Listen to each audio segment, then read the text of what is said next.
After coming back to life, I, Lisa, no longer cared where Ethan went or what he did. I no longer got angry when he took all the allowance the Quinn family gave us and handed it to the orphaned mother and child of his fallen comrade. I didn't cry or threaten him with death just because he postponed registering our marriage. I once thought that was enough for me to let go. But then he told me to give up my official employment quota at Brookdale Textile Mill and give it to Sophie Winters. He spoke in such a righteous tone, saying Sophie was raising a child on her own, and that as an officer's wife, how could I be so narrow-minded? I simply smiled gently and said, "All right," then quietly glanced at the calendar on the wall. In just a few days, I would be leaving for the South to attend college, and that textile mill, 2 years from now, would undergo massive layoffs. It was only a box of fruit preserves our team received, he continued. I gave it to Sophie and her kid. Do you really need to be this angry? She just lost her husband and still has to raise a small child. Why can't you be more understanding? When Andrew was deployed, what he worried about the most was his wife and kid. If I don't help them now, how could I ever face him again?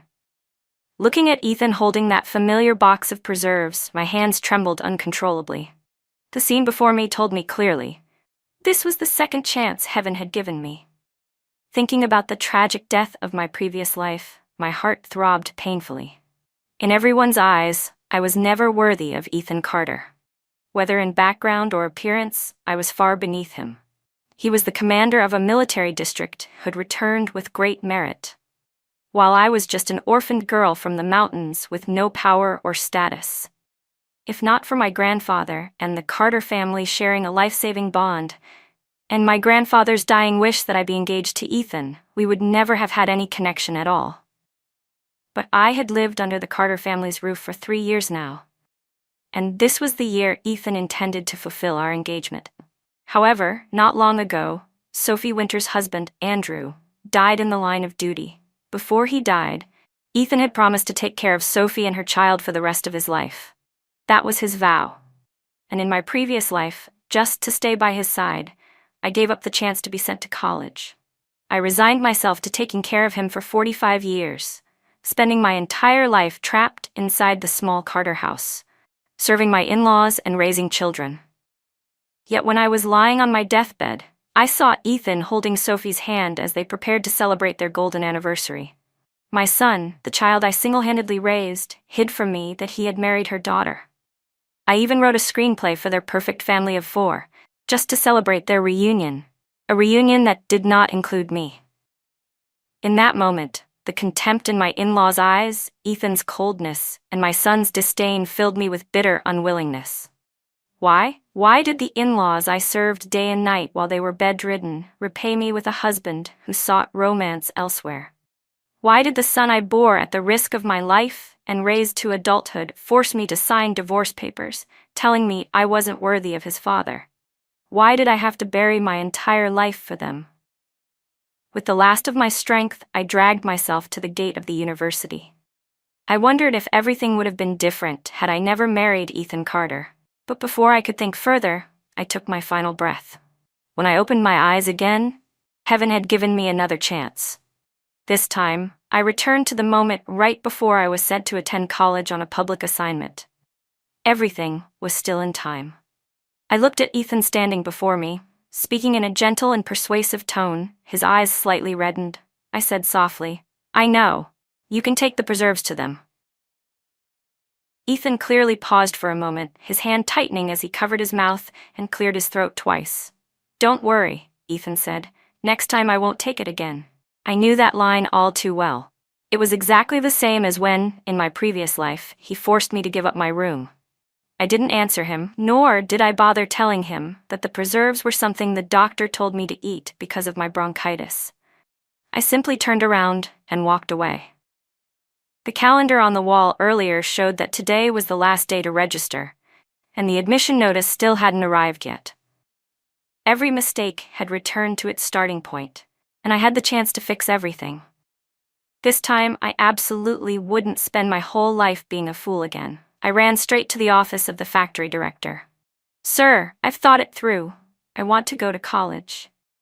He froze for a moment, then asked cautiously, Are you sure?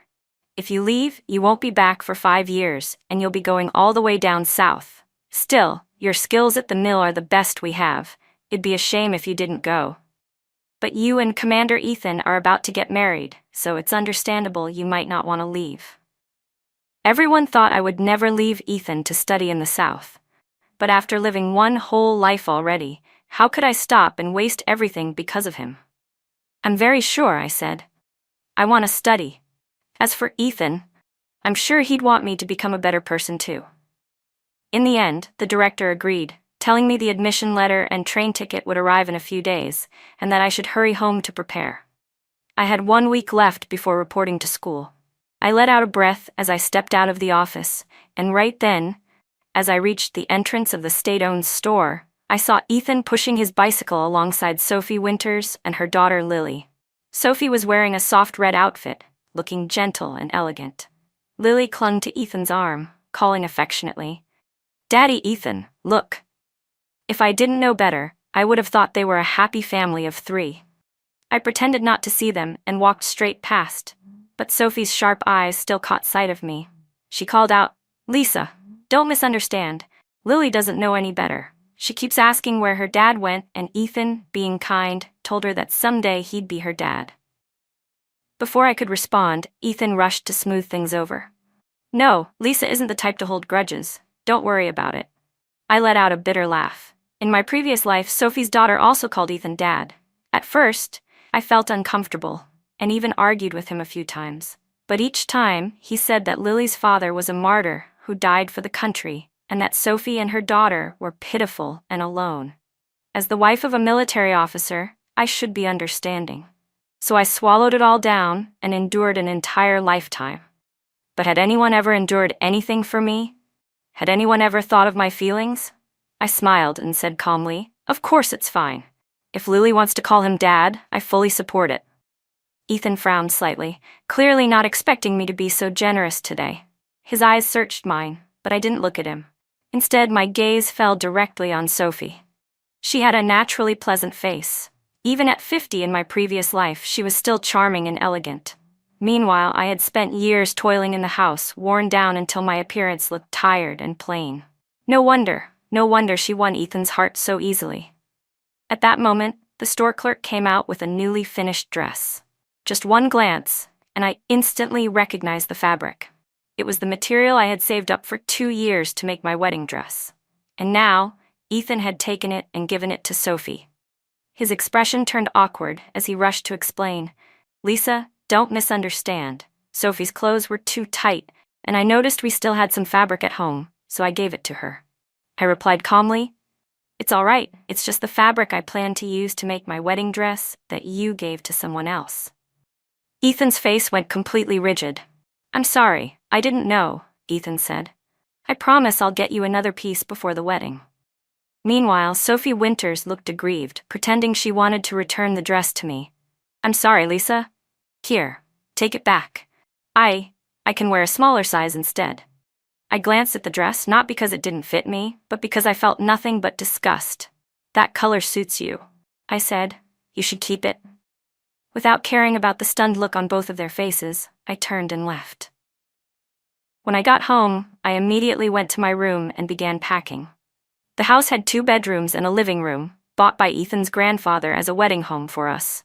2 years ago, Ethan and I moved in together. But in truth, there was very little in this place that belonged to me. The only things tied to me were the wool sweaters and scarves I had knitted for Ethan over the years, things I never got the chance to give him. Now, there was no need to give them at all.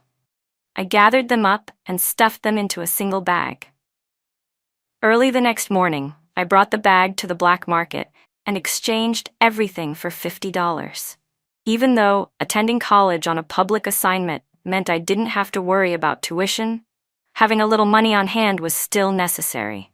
After that, I bought a few essentials to take with me, then returned home. As I approached the apartment building, I saw the lights already on. Ethan had returned. I was just about to step inside when I heard Sophie's soft, caring voice from within. "Are you sure it's really okay? That fabric coupon of Lisa's that you gave me. You two are about to register your marriage, aren't you?" Ethan answered. It's fine. I already asked the unit to postpone the registration. There's still time. I'll make it up to her later. Sophie let out a sigh, sounding so pitiful. That's wonderful. I really admire the two of you. Not like me, a widow with a child. Her voice grew smaller.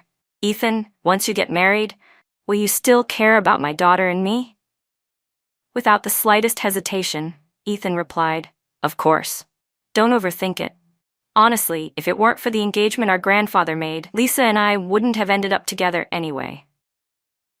My fists tightened, nails digging into my palms until it hurt, just to suppress the bitterness rising in my chest.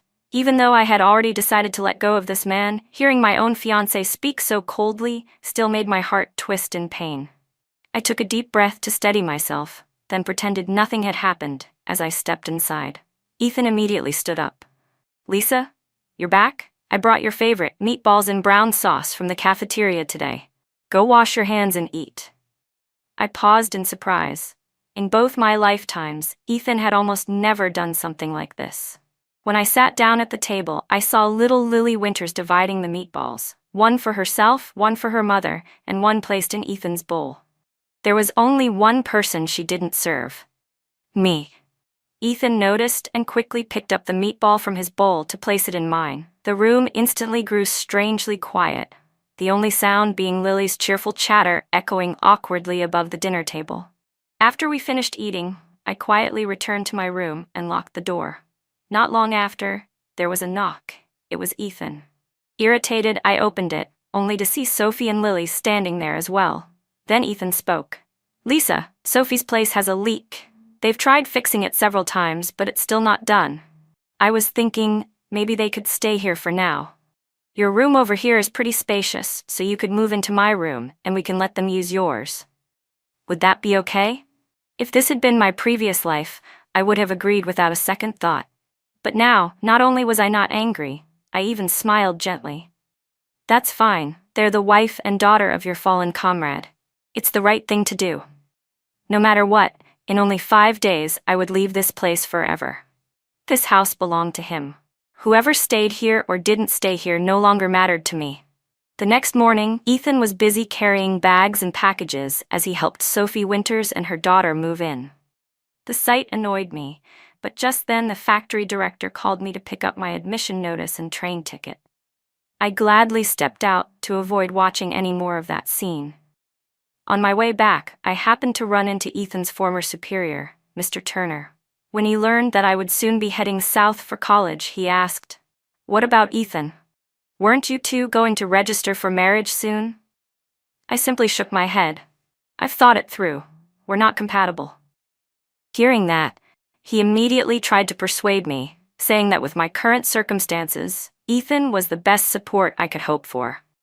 But he didn't know how deeply I regretted marrying that man in my previous life. I only nodded politely and asked him to keep this to himself, then turned back home. As soon as I opened the door, I saw Sophie wearing my apron as she busied herself cooking in the kitchen. Her daughter Lily was playing with crayons, scribbling all over my favorite tablecloth. Ethan, who was always so particular about cleanliness and order, stood there watching Lily with a gentle, indulgent smile, not the slightest bit bothered. I said nothing and didn't waste any emotion on it. I just quietly went to my own room. Not long after, there was a knock. When I opened the door, Ethan stood there holding a cloth bag full of fresh lychees.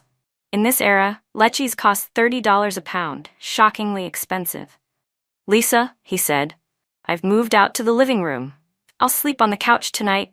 You go ahead and rest in the bedroom comfortably." I nodded, taking the bag of fruit, and was just about to close the door when Ethan hesitated, then spoke. "Today I met your factory director. He said once you get an official permanent position, they'll assign you housing. Lisa, look at Sophie. She hasn't been at the factory long, and she's raising a child alone. Life isn't easy for her. How about you give her your chance at the permanent position? That way the two of them will have a place to live. As the wife of a commanding officer, you should have vision, think for others, live for the collective. That's what true generosity is." In my previous life, he had said these exact same words. And because I couldn't bear to part with the man I thought I would build a family with, I quietly gave up my opportunity to attend public university, never telling anyone. But the next day, Ethan even forced me to give up the permanent position to Sophie as well. I refused, and we fought a terrible fight. In the end, with no other option, he reluctantly dropped the idea.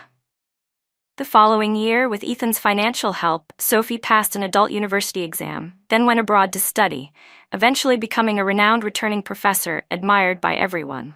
Meanwhile, only a few years later, the textile mill underwent layoffs.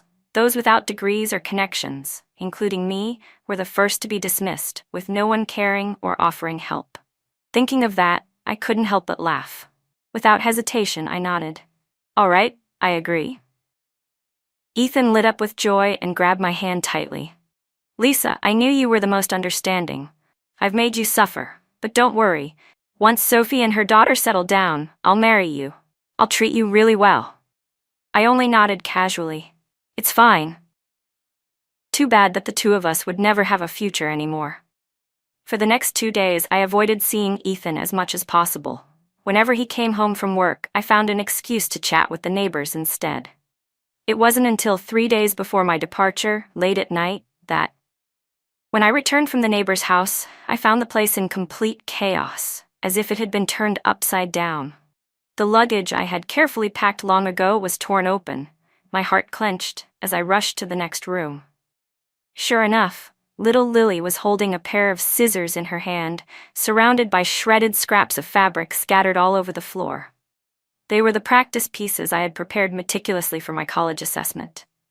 When she saw my eyes widen, Lily wasn't frightened at all. Instead, she cheerfully held up a hole-filled piece of fabric and proudly showed it to me. "Auntie Lisa, your fabric is so pretty. I used it to make clothes for my doll. Look."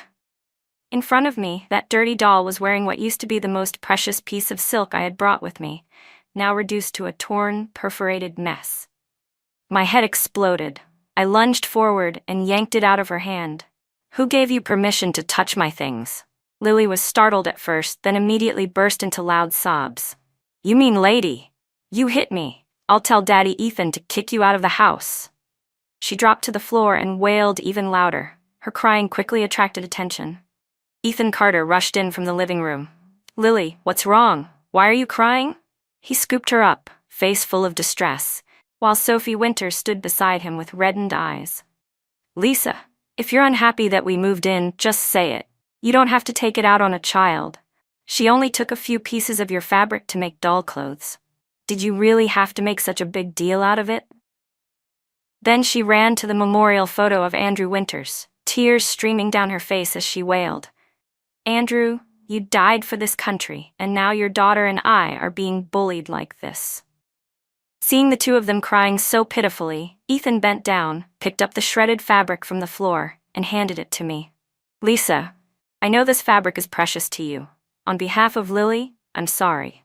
For a moment, I softened. I had never imagined he would side with me, but the very next sentence froze my entire body.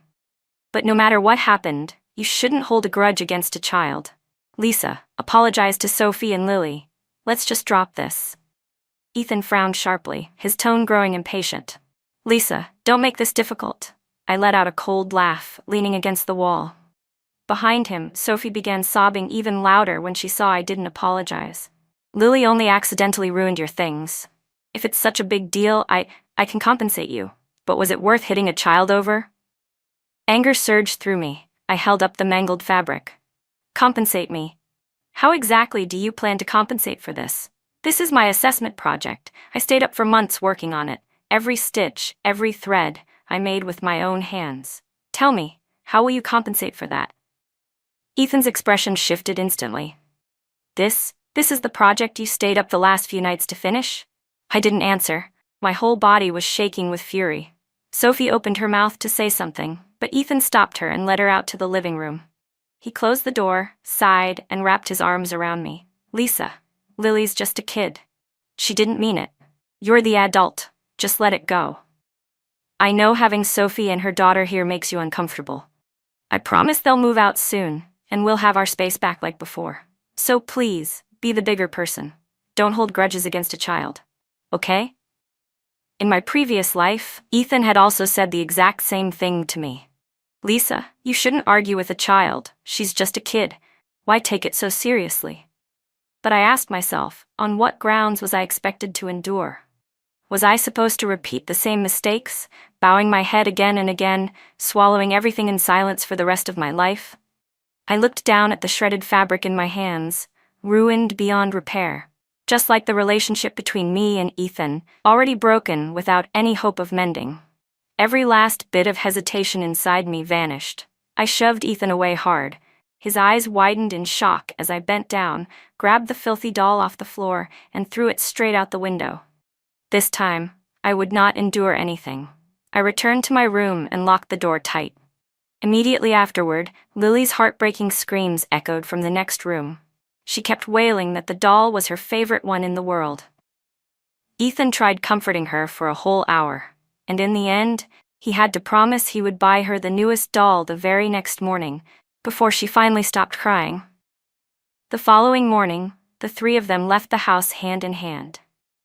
As soon as the door clicked shut, I pulled out the suitcase I had prepared long ago and made up my mind to leave earlier than planned. Before going, I left an envelope on the table, my annulment letter, along with 2 short sentences. Ethan Carter, I'm leaving, and as of today, our engagement is over. I understand your promise to Sophie and her daughter, and I know in your eyes I've always been a burden. Now it's all settled. I wish all of you happiness. After that, I took the bus to the train station and exchanged my ticket for the earliest departing train. Only when I finally sat down in my seat did all the tension inside me, built up over the past few days, slowly begin to unravel. Looking out the window at the endless green stretching along both sides of the tracks, I felt my spirits ease with each sway of the train. In my previous life, for the sake of the Carter family, I sacrificed my youth. I was trapped inside a 4-walled house with no freedom, no future. I died without ever knowing how vast the outside world really was. Now that I had been reborn, I was completely awake. Nothing and no one could stop me from moving forward anymore. The engagement with Ethan was never something he truly wanted. That was why he was cold and indifferent. So I no longer needed to care about him either. My life would not revolve around him again. I had my own ambitions, my own career, an entire world waiting to be explored. This time, going south for college, I was the one chosen by the factory to study advanced textile techniques, sent as a representative to contribute to the nation's economic reforms. Compared to that purpose, Ethan Carter was pitifully insignificant. After more than 10 hours on the train, I finally arrived. Guided by student volunteers, I made my way to the Academic Affairs office to complete the registration process. Everything was arranged smoothly. Soon after came the opening ceremony. Sitting inside the lecture hall, my heart surged with an indescribable feeling, as if I had been reborn. In my previous life, I never had the chance to step inside a university. I died cold and alone on the street. But in this life, I would cherish every opportunity life granted me. Each day, aside from eating and sleeping, all my remaining time was devoted either to class or to working beside the machines, tirelessly studying textile technology. Whenever the professor stood on the podium and spoke about the future of the textile industry, a bittersweet ache always welled up in my chest. Because I remembered how, in my previous life, every time the subject of college came up, Ethan's mother never stopped mocking me. She would sneer, "You're jealous, aren't you? Look at someone like Sophie Winters. She got into college with her own ability and even studied abroad. Not like you, who only knows how to stay at home and do chores. Marrying into our Carter family is a blessing you earned after several lifetimes. A woman who only sweeps floors and wipes windows all day. What man wouldn't be sick of that? You're living in fortune and don't even know it. No wonder my son isn't close to you. Look at Sophie and learn from her. She talks to children so gently, patiently, telling them interesting stories. And you? You spend all day looking like someone at a funeral." Back then, I truly believed that if I treated them well enough, they would eventually love me back. So the more they belittled me, the harder I tried. Slowly, I lost myself entirely, all for the sake of a tiny sliver of approval. Only when I died did I realize how ridiculous and miserable that life had been. Thinking of that, I took a deep breath and ruthlessly shoved all those memories into a dark corner of my mind. I focused everything on the path ahead.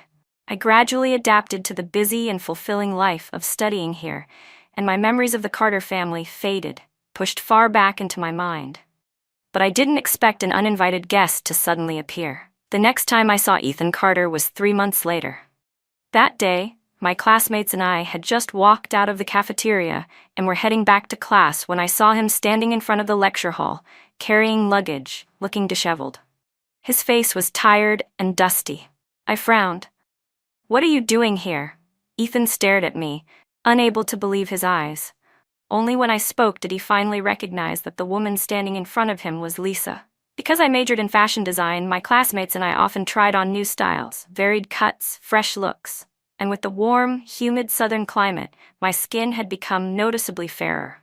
I no longer looked sickly, yellowish, or aged like before. So his shock was understandable. But conversely, he now looked like a completely different person.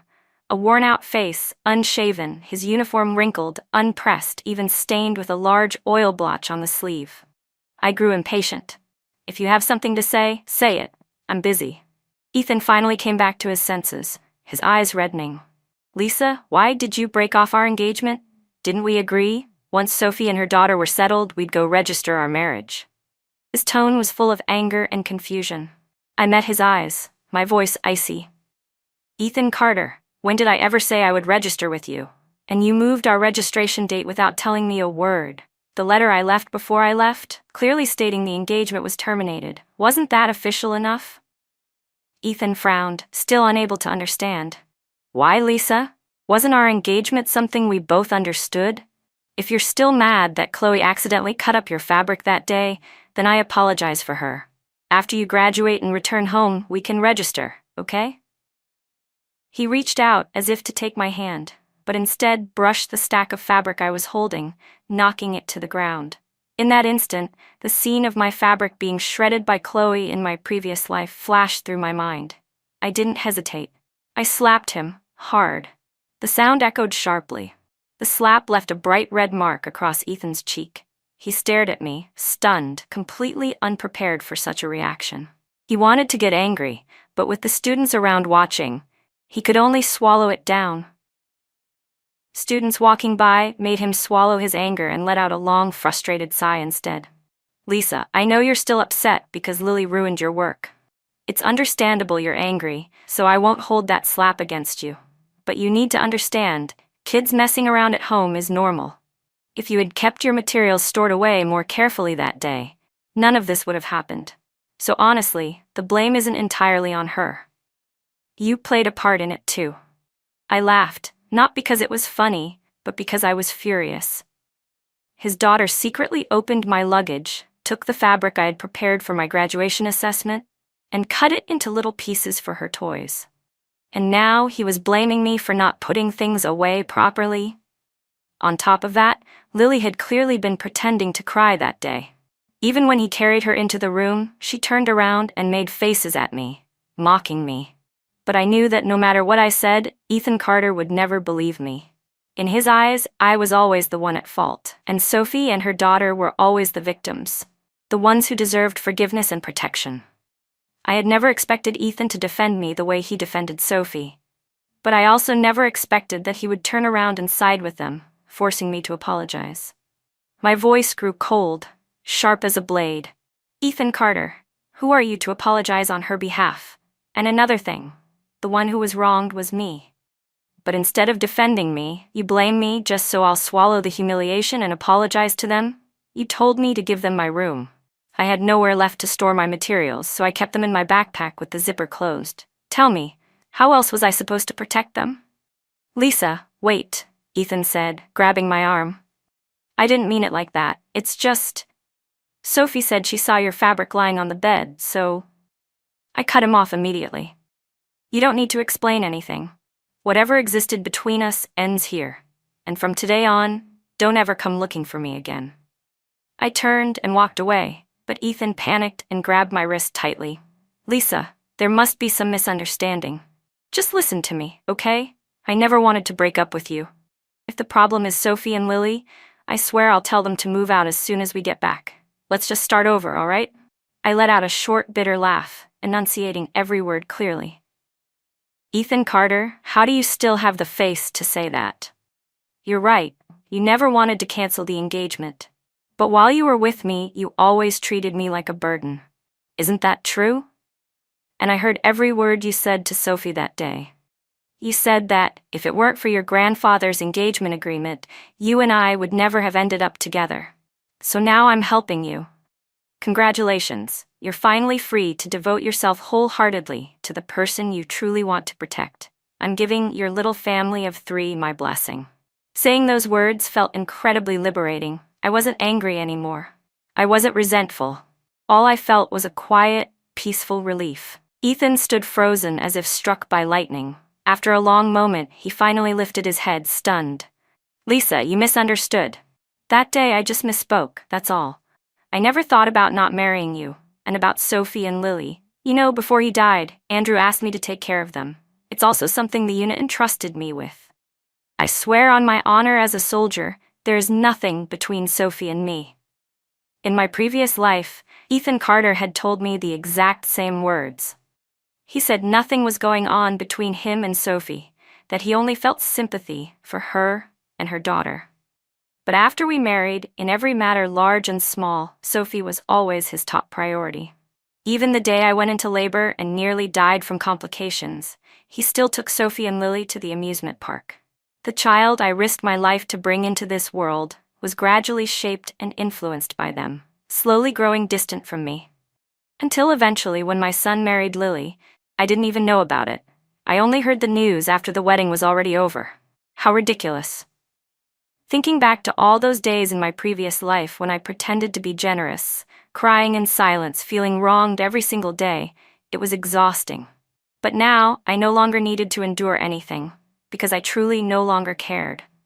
I looked straight into Ethan's eyes, my expression emotionless. She was your promise to a fallen comrade. Treating her and her daughter well is the right thing to do. But Ethan Carter, I can't accept a husband who repeatedly abandons his own wife for another woman. That's why it ends here. From now on, we live our own lives. Don't interfere with mine anymore. Ethan raked a hand through his hair, his voice filled with desperation. Lisa, why won't you believe me? I let out a cold, humorless laugh, my gaze icy, my smile devoid of emotion. Why? Because I already lived through a failed marriage like that once. I will never go back to it. I suddenly remembered something from my past life. How Ethan once planned to adopt Lily as his own daughter, to put her under his household registration. His reason? I don't want Lily to grow up without a father like you did. Living a lonely life. He clearly knew that was the deepest wound in my heart, yet he brought it up again and again without hesitation.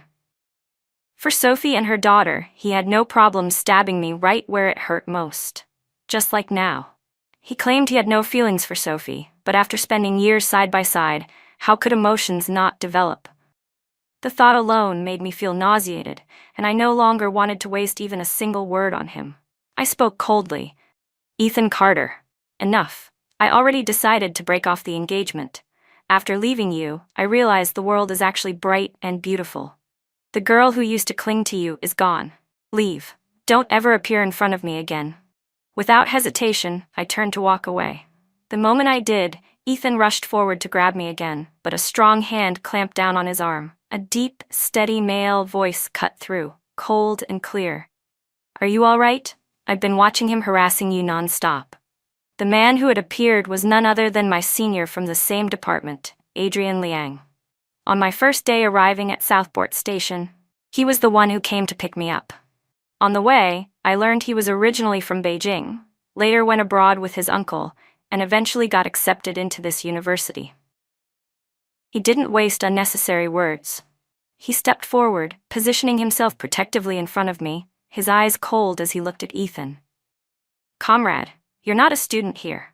You shouldn't be on this campus, and I witnessed you repeatedly harassing my classmate. Just then, the class bell rang. Students poured into the hallway from every direction, all stopping to look at the commotion. Ethan's face went pale, then flushed, utterly flustered. And no, it's not like that. Lisa is my fiancée. I came here to take her home. Adrian turned to me, his tone serious. Is what he said true? I shook my head firmly like shaking a drum. No. Before I left, I wrote a clear annulment letter. Right now, there is absolutely nothing between us. Hearing that, Ethan panicked. His face flushed red as he tried to rush forward and grab my hand again. Lisa, you can't say that. I don't agree to annul the engagement. I looked sideways at Adrian, calm and composed. Adrian, he's truly troublesome. He comes looking for me every single day, non-stop. Could you ask the student office or campus security to escort him out? Adrian nodded, then turned to a nearby classmate and whispered, "Go get campus security." Very soon after that, Ethan Carter was forced to leave the campus on the grounds of harassing a student, but he still refused to give up. Day after day, he kept sending me registered letters, which meant I had no choice but to go to the post office to sign for them. In the letters, Ethan wrote, "Lisa, whether you believe me or not, there is truly nothing between me and Sophie Winters. Focus on your studies in the South. When you come back, we'll register our marriage. I'll treat you well for the rest of our lives. Let's pretend the annulment never happened." But Ethan's vows had never been trustworthy. In my previous life, he had said countless words just like these, yet the moment he turned around, he was already holding hands and exchanging loving glances with Sophie. I coldly tore all the letters into pieces, then went to the post office and changed my telegraph code so that any future mail from him would be redirected somewhere else. As long as he never bothered me again, that was enough. For the rest of this life, Ethan Carter and I would never have anything to do with each other again. Once Ethan was no longer harassing me, I could finally devote myself completely to studying and researching textile technology. Watching plain, meaningless pieces of fabric gradually transform into beautiful garments under my own hands filled me with a sense of satisfaction nothing else could compare to. And besides that, another person began appearing more and more often by my side. My senior, Adrian Liang. At first, he said he was worried Ethan might come looking for me again, so every day he personally escorted me to and from class. The campus was huge, and whenever we had to switch buildings, he would pedal his large 28-inch bicycle and take me across the grounds. Later on, he started bringing me small gifts, but I always turned them down. I knew he liked me. His gentle, sincere gaze was incredibly hard to ignore, even if I tried. Once, he told me, "You have a kind of feminine strength. I can't take my eyes off you." I only smiled without responding. Having lived one life already, all I wanted now was to focus on my studies. Matters of the heart could wait. At that moment, I didn't yet have the courage to start a new relationship. Not because I was afraid, but because I wanted to love again only when I could do so from a place of independence and strength. Time passed quickly. My 5 years at the public university finally came to a perfect end. I became an outstanding graduate and was invited on stage to give a speech at the welcome ceremony for the incoming freshmen. When my fashion design sketches were displayed on the large screen, the entire auditorium erupted into applause and cheers. In that moment, I knew I had touched my dream with my own hands. After graduation, I was honored to receive several fashion design awards, both domestic and international. Right after the ceremony, I declined offers from several overseas companies and chose instead to return to Beijing to build my career. After all, the factory had sponsored my 5 years of education. It was time for me to return and shine in the place where everything began.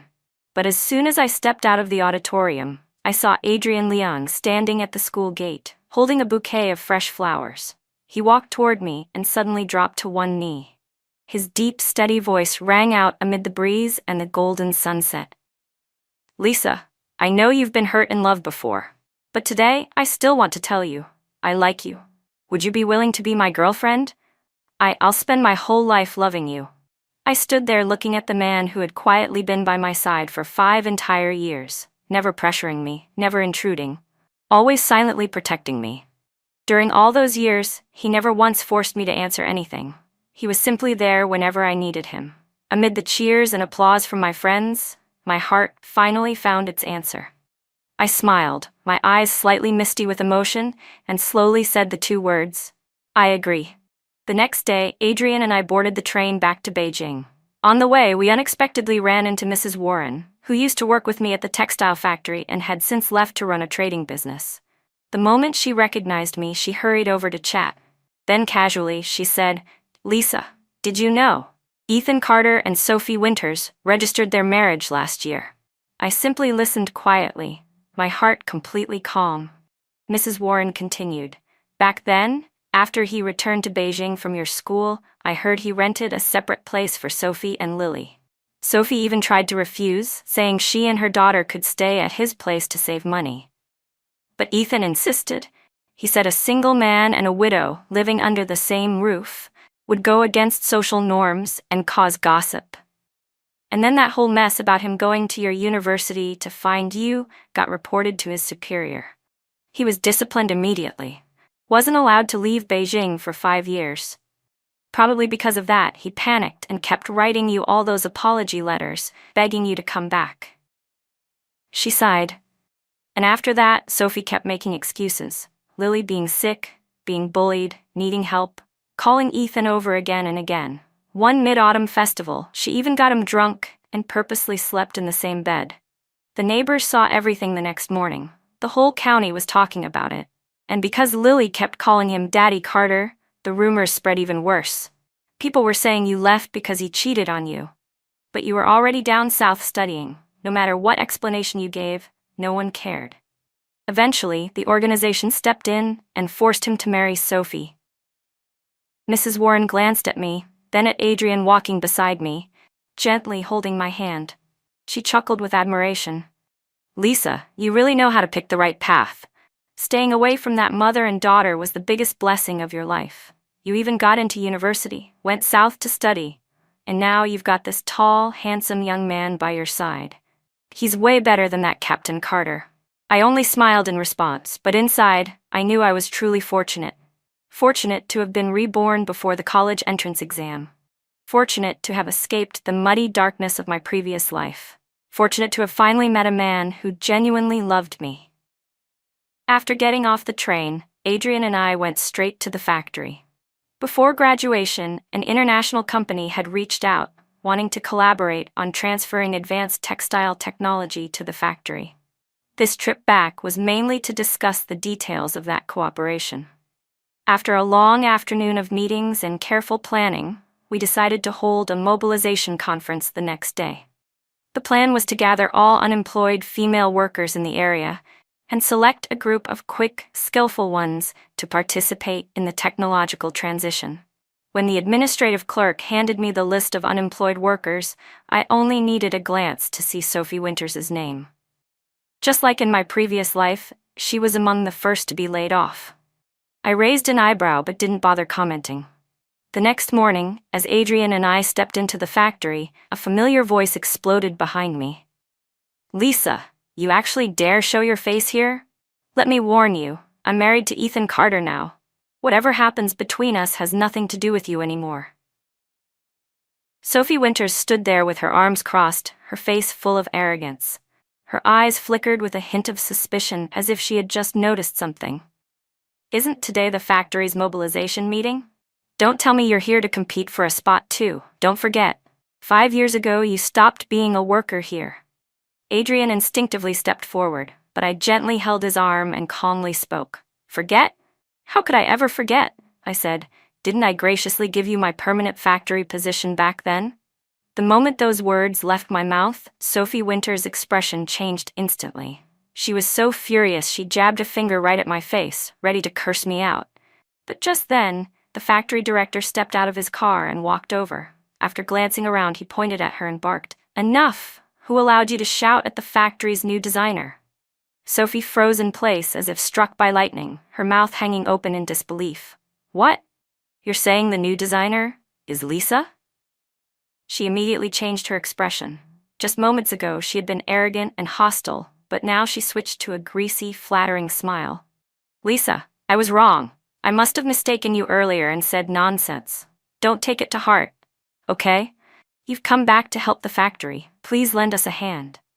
As she spoke, she leaned close and whispered in my ear, "Later, when you pick workers, make sure to choose me. I've been unemployed for 3 years now. My whole family only survives on Ethan's allowance. We're having a really hard time." I snorted, pushed her aside without the slightest courtesy, and walked into the assembly hall with Adrian. During the meeting, I opened my suitcase and took out a dress sample I had brought from the South. As my design was projected onto the screen, I analyzed the stitching techniques in detail. After the presentation, I assigned a task. Within 30 minutes, every worker present had to sew an inner lining for the dress. While they worked, I deliberately walked around the factory. This place where I had shed blood, sweat, and tears in my previous life. Soon, workers began finishing their pieces. When the selection was completed, the final list of workers to be retained was prepared. I instructed little Lee from the office to bring the list down to the workshop and announce it. Not long after, loud, angry shouting erupted downstairs. "Lisa, you're such a petty witch. How dare you use your position for personal revenge? You're jealous that I married Ethan, right? Jealous that he kicked his orphaned, raised since childhood future wife out of the house for me? I thought you had a kind heart. Turns out you're nothing but a disgusting woman." Sophie Winters was so furious she lost all control, hurling insults and profanity in front of everyone. The factory director immediately ordered security to escort her out and announced that she would be permanently banned from being rehired. Before she was taken away, I gestured for little Lee to bring me her sewing assignment. I picked up the poorly sewn, puckered, wrinkled dress lining and threw it directly at her. "Sophie Winters, this is your skill level? Even new graduates are better than this. Tell me, why should I hire you? This is a textile factory, not a charity." The moment I finished, Sophie suddenly jerked free from the security guards. She pulled a small, sharp object from her pocket and lunged at me. In that split second of danger, strong hands blocked the blow, blood streaming down. Ethan Carter stood in front of me. His eyes were ice cold as he shouted, "Are you crazy, Sophie? Haven't you caused enough damage, and now you're trying to hurt Lisa too?" Sophie froze as if struck by a fatal blow. His look of disgust stabbed straight into her heart. She collapsed to the ground, sobbing uncontrollably. "It's not my fault. You pushed me to this. Don't think I don't know. You call her name every night in your sleep. Now she's back. What about me? What about Lily?" Ethan tossed the makeshift weapon aside and opened his mouth to speak, but the security team rushed in. They immediately handcuffed Sophie on the spot. She knew this time she would not escape. In this era, attacking someone with a weapon was a serious crime. What awaited her was prison, a heavy sentence, and the complete destruction of her life. Ethan Carter. At that moment, Ethan no longer showed even a trace of pity. He simply said coldly, "I promised I would take good care of Lily." Adrian hurried over and wrapped his arms around me, pulling me close, gently stroking my shoulder as he whispered reassurance, afraid that even the slightest thing might hurt me. Over his shoulder, I saw Ethan's eyes fixed on me, filled with pain and loss. In a low, almost pleading voice, he said, "Lisa, can we talk for a moment?" When our eyes met, I almost didn't recognize the man standing in front of me. In my previous life, Ethan Carter had always been poised and confident, a commanding officer who walked with his head held high and eyes bright with determination. But now in front of me stood an unshaven, weary man, hair graying and messy, looking lost and hollow, like someone who no longer knew where he belonged. He finally spoke, his voice trembling. "I'm sorry for everything back then. I've wanted to apologize for so long. Afterward, I realized the problem and punished Lily severely for what she did. I was foolish. I was wrong. Lisa, can we start over?" I let out a bitter laugh and looked straight at him, my gaze ice cold. "Ethan Carter, did you forget? You're a married man. You really love betraying people that much?" His face stiffened. His fingers trembled as they rubbed the side of his pants leg. I can get a divorce. Just give me a little time. I can do it." I cut him off immediately, my voice firm. "Never, Ethan Carter. Stop lying to yourself. You dare say you never had feelings for Sophie Winters?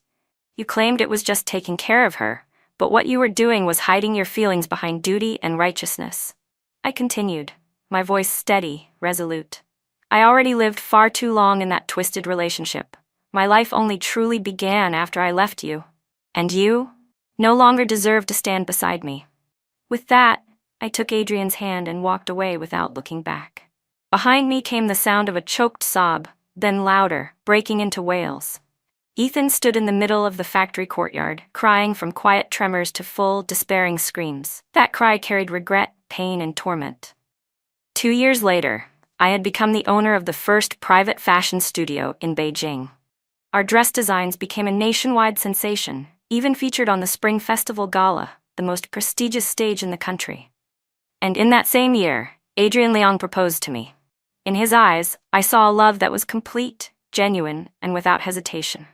Not long after, I became pregnant.